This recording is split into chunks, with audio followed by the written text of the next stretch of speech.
परम आदरणीय बुजुर्गों, माताओं, बहनों, मेरे प्यारे भाइयों, नौजवान साथियों, प्यारे बच्चों, आज हर भारतवासी के लिए हर्षोल्लास का यह दिन है।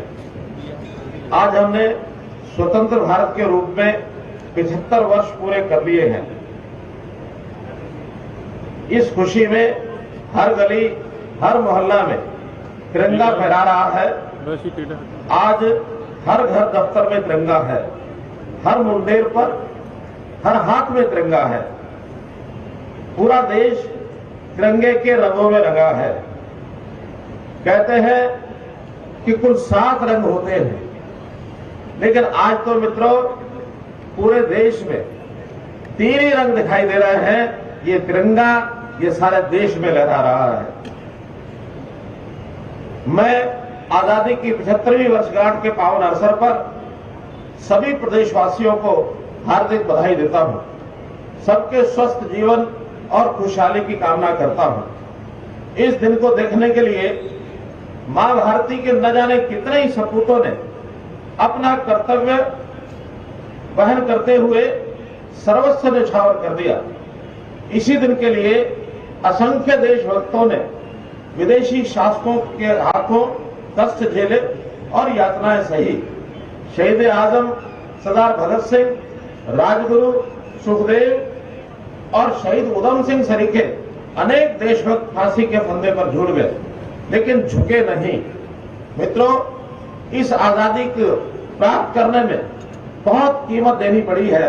हम जानते हैं कि आजादी से पहले देश का विभाजन हुआ था, वो भी हमको झेलना पड़ा था।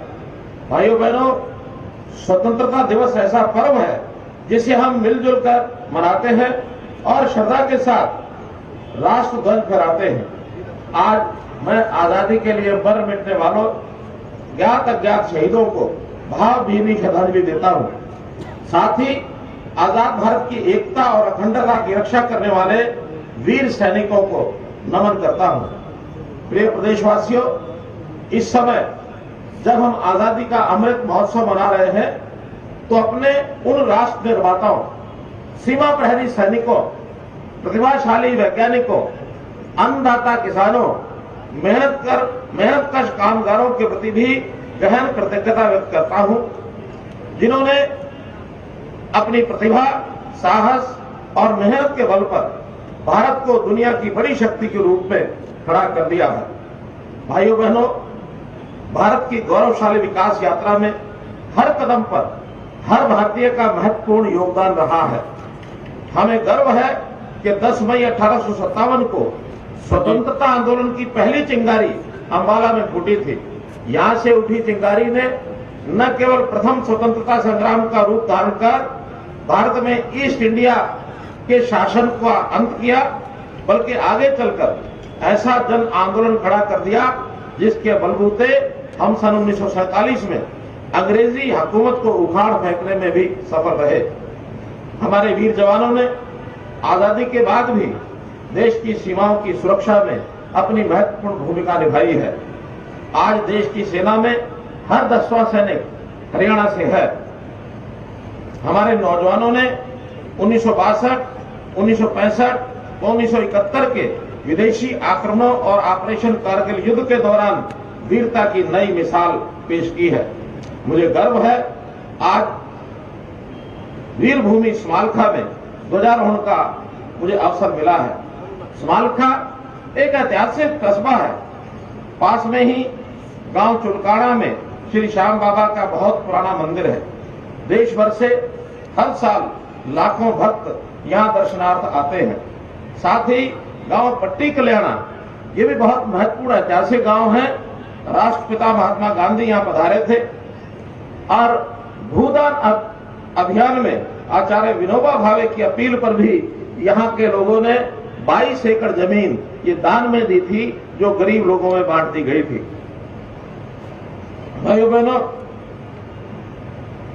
स्मारका उस जिला पानीपत में पड़ता है जहां के लोगों ने आजादी की लड़ाई में बढ़ चढ़कर भाग लिया था। इनमें मौलाना नकाउल्ला, देशबंधु गुप्त, डॉक्टर गोपीचंद भार्गव रोशन पानीपति जैसे नाम विशेषकर उल्लेखनीय हैं। इस जिले के नौरथा क्षेत्र के 16 गांवों में अंग्रेजी शासन को राजस्व देने से इनकार कर दिया था। वो अली शाह कलंदर का मकबरा आजादी की गतिविधियों का केंद्र रहा। ऐसे ही वीरों की वीरता से नई पीढ़ी को प्रेरित करने के लिए प्रधानमंत्री जी ने नवम पातशाह श्री गुरु तेग बहादुर जी के 400वें प्रकाश उत्सव पर्व को पूरे देश में मनाने का निर्णय लिया। उन्होंने दशम पातशाह श्री गुरु गोविंद सिंह जी के साहबजादों जोरावर सिंह और फतेह सिंह के शहीदी दिवस 26 दिसंबर को हर वर्ष वीर बाल दिवस के रूप में मनाने का निर्णय लिया। अमर स्वतंत्रता सेनानी नेताजी सुभाष चंद्र बोस की जयंती को पराक्रम दिवस के रूप में मनाने की पहल की है। प्रधानमंत्री जी ने और भी कई ऐतिहासिक निर्णय लिए हैं। जम्मू एवं कश्मीर से अनुच्छेद 370 व धारा 35A को हटाकर कश्मीर से कन्याकुमारी तक अखंड भारत का सपना ये साकार किया है। उन्होंने देश के बंटवारे को 20वीं शताब्दी की सबसे बड़ी त्रासदी बताते हुए हर वर्ष 14 अगस्त को विभाजन विभीषिका स्मृति दिवस मनाने की घोषणा भी की है। अयोध्या में भगवान श्री राम के भव्य मंदिर की आधारशिला रखकर करोड़ों देशवासियों की आस्था को मजबूती दी है। वहीं नई राष्ट्रीय शिक्षा नीति लागू कर 21वीं सदी का आत्मनिर्भर भारत बनाने का मार्ग प्रशस्त किया है।